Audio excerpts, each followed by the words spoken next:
You're live.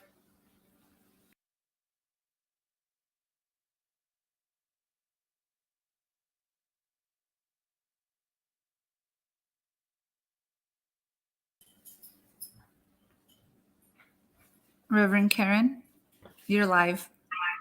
All right. Hey, stop. Good morning, everybody. Good morning, good morning, good morning. I am so happy to be here at Rio Grande Center for Spiritual Living, and I'm looking forward to talking with you all this morning about forgiveness. I am coming at you from my home in Nevada, and Rio Grande Center for Spiritual Living is in New Mexico, and my understanding is that they are having some technical difficulties this morning. So I believe you will be able to hear what's happening, but you will not be able to see it on this broadcast. Once it's time for me to speak, they're telling me you will be able to hear me and see me.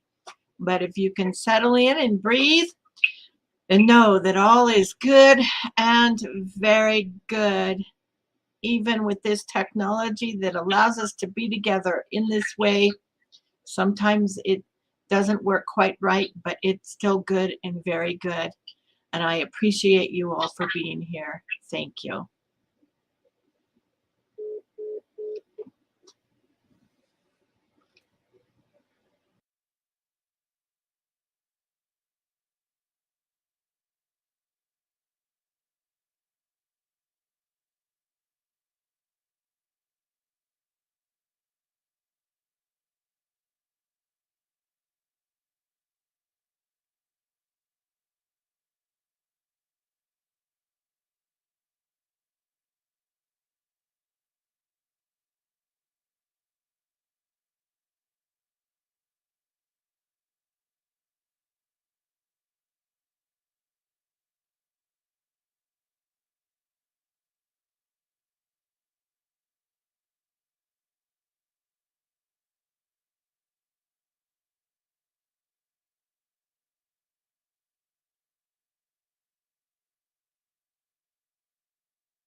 Oh my goodness. Hello, everybody. Good morning on this technically challenged morning here. I am so grateful to be here. So grateful to be speaking to all of you folks on Facebook from Nevada, while Rio Grande CSL is in New Mexico. I am told that you can hear me and see me now. And we're talking about forgiveness today. And isn't this a wonderful opportunity to see precisely how forgiveness works here? You know, we could step into the blame for how did this go wrong? How are we having these technical issues? What went wrong? Who did what wrong?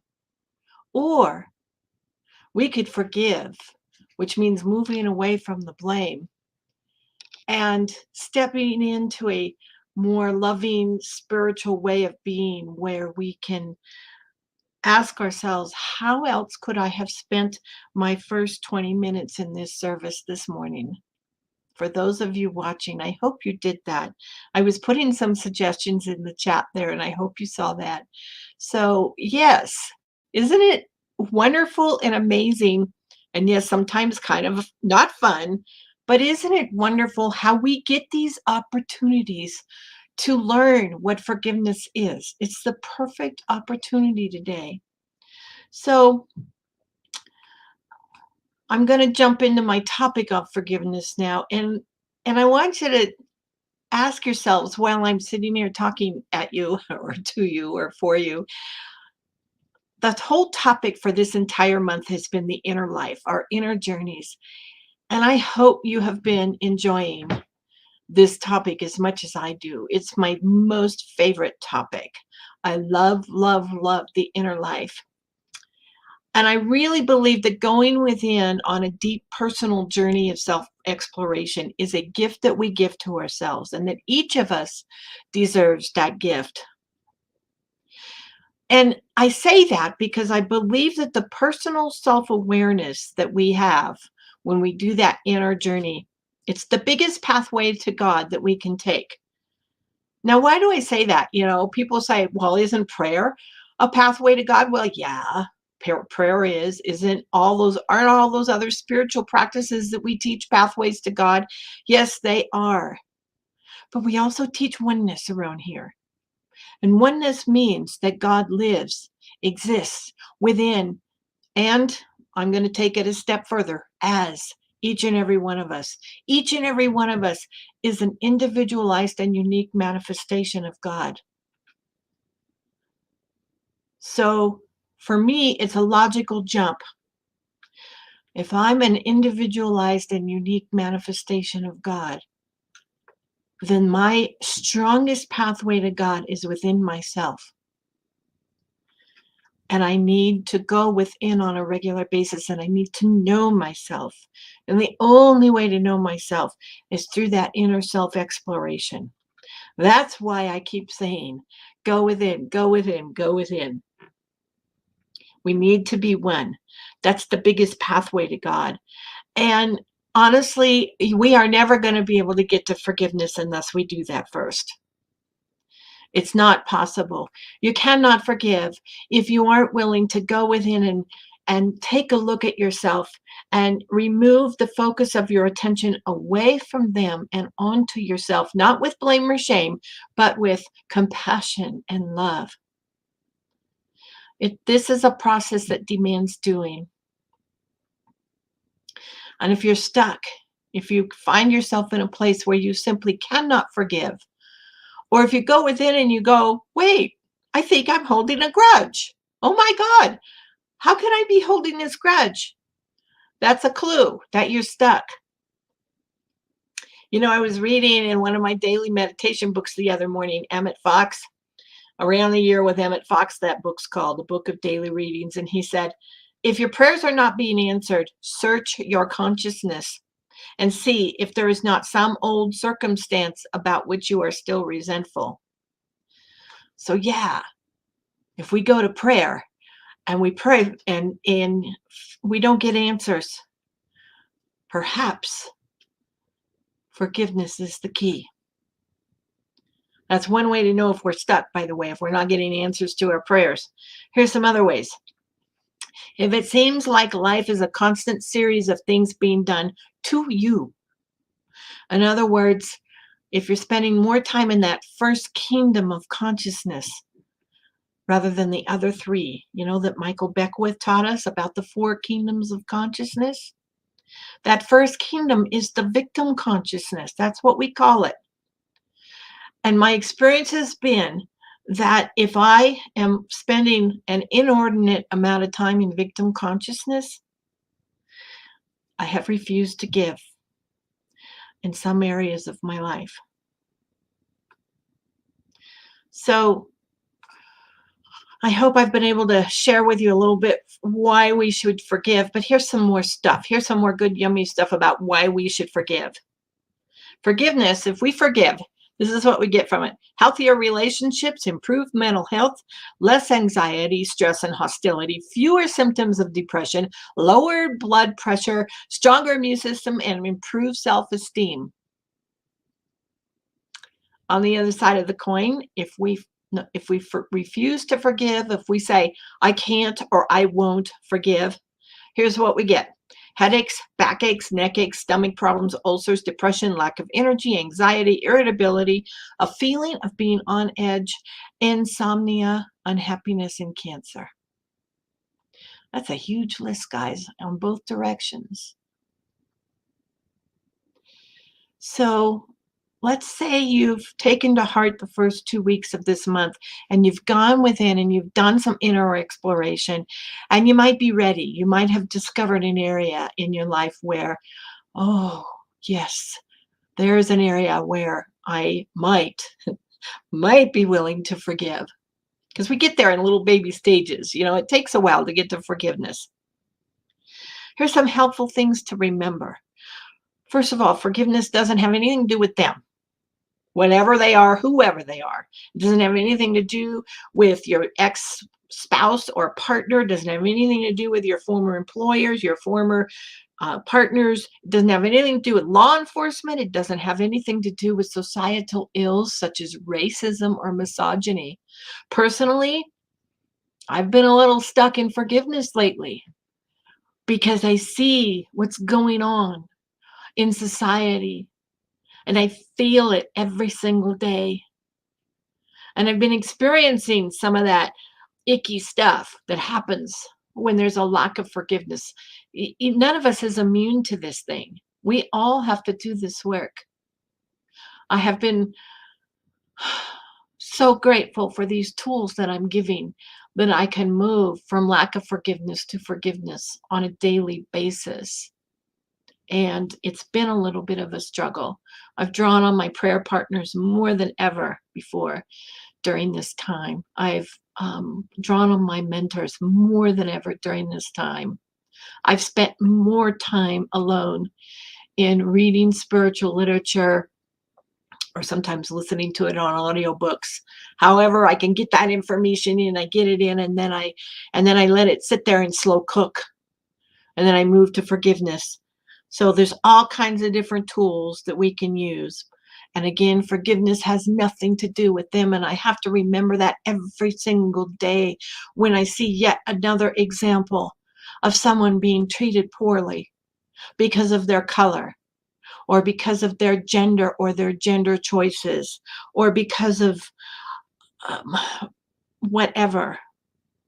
I see it all the time. And it causes me a lot of dismay. And I have to repeatedly remove my attention from them and onto myself, because living in that victim consciousness, guys, it is no fun. No fun. And I've discovered something on this little journey here. There's 2 ways to look at this stuff. We can look at it as a tragedy, like this morning. We can look at the technical issues that we experienced as a tragedy, or as a way to overcome hardship. I know you folks over there in New Mexico at Rio Grande Center for Spiritual Living. I know that later you're going to do some sort of a debriefing and you're going to figure out what went wrong this morning. And you're going to do better next time. I know this about you. This is a way. This is a door into overcoming hardship. There's no shortage of tragedies when we look at our history. You know, this is Black History Month. I've been researching and looking up. I've been typing in hashtag Black History Month and coming up with all kinds of cool stuff. And what I've noticed is that there's two different ways of viewing that. One is as a tragedy, and one is as a way to overcome hardship.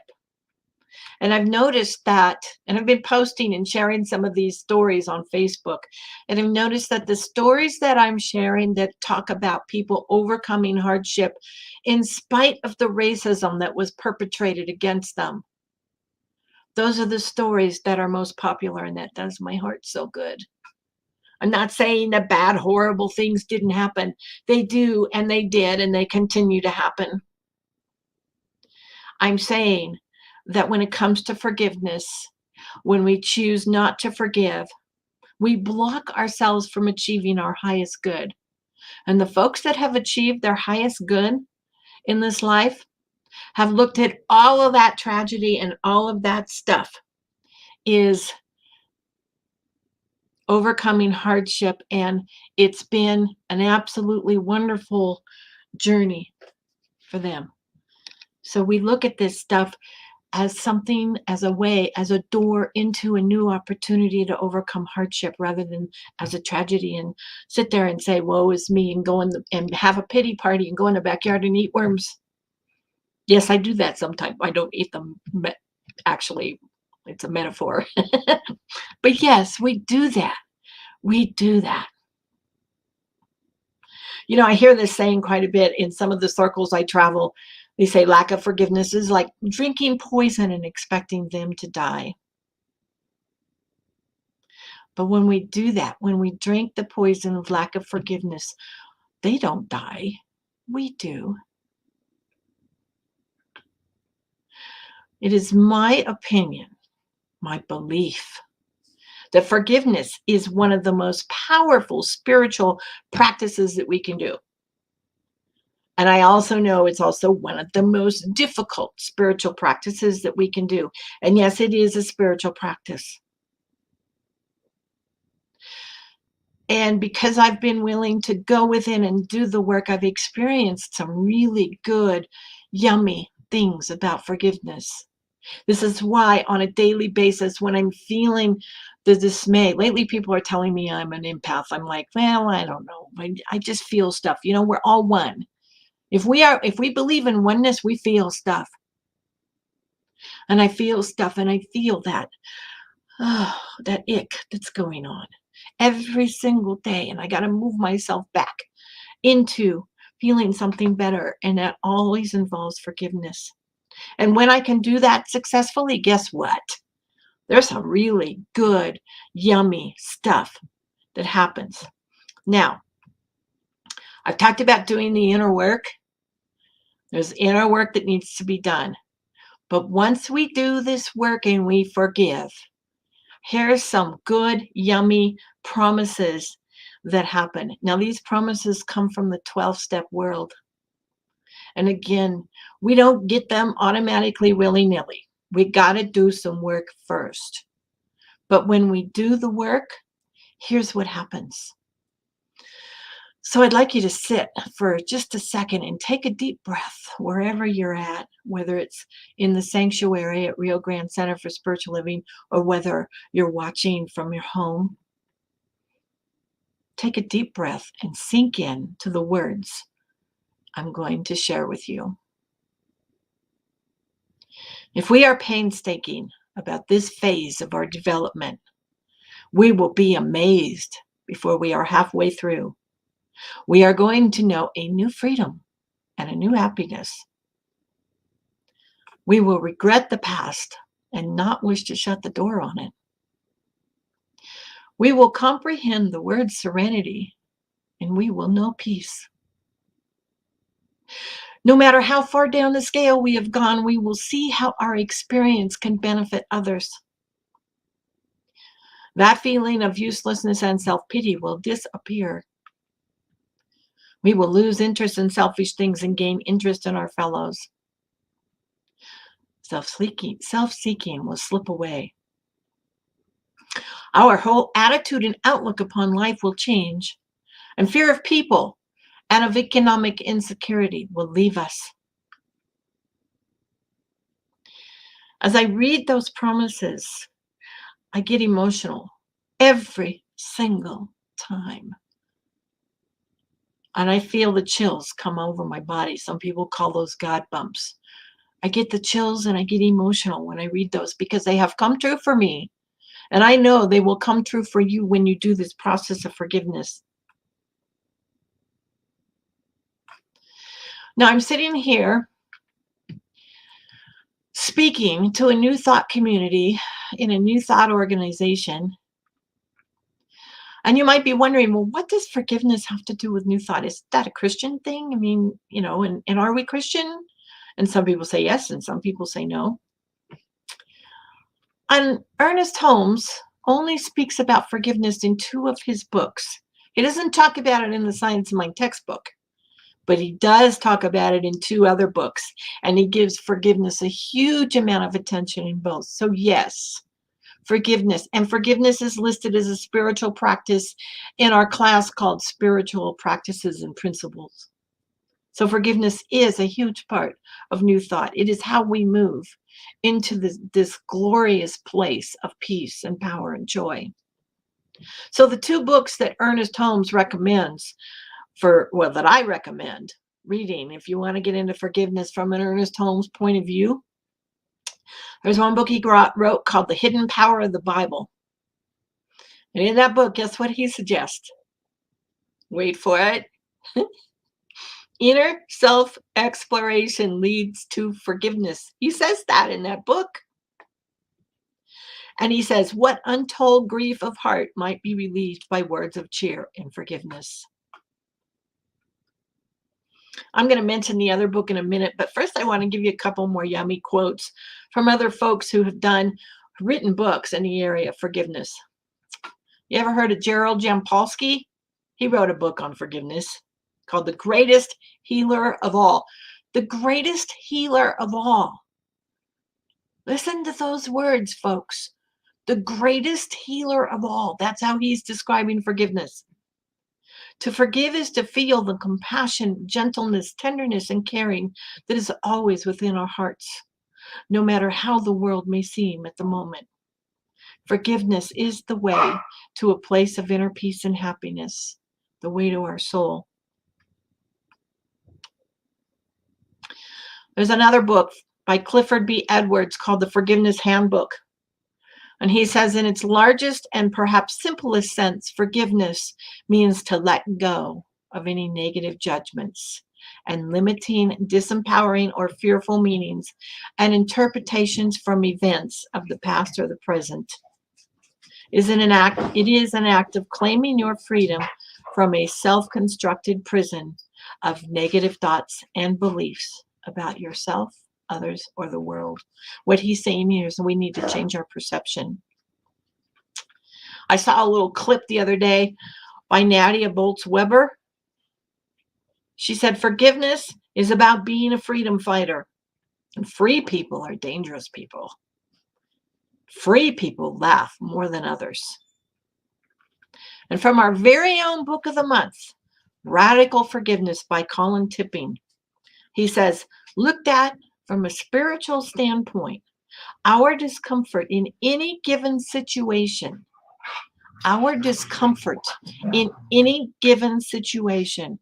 provides a signal that we are out of alignment with spiritual law and are being given an opportunity to heal something. This is why at the beginning of my talk I said, this is an opportunity to get back into alignment with spiritual law. And our very own global vision says, we envision a world in which forgiveness, whether for errors, injustices, or debts, is the norm. Imagine a world where forgiveness is the norm rather than the exception. This is powerful, powerful stuff, guys. What would it be like for you in your life if forgiveness was the norm rather than the exception? If you were willing to see the situation differently and heal within yourself rather than continuously blame someone or something out there. I mentioned earlier that there were 2 works of Ernest Holmes where he speaks in depth about forgiveness. The other book, besides The Hidden Power of the Bible, is one of my favorite books. It's called Living the Science of Mind. He's got a whole section on forgiveness in there.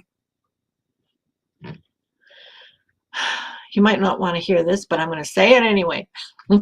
Much of our inability to forgive others comes from a deep-seated inferiority complex.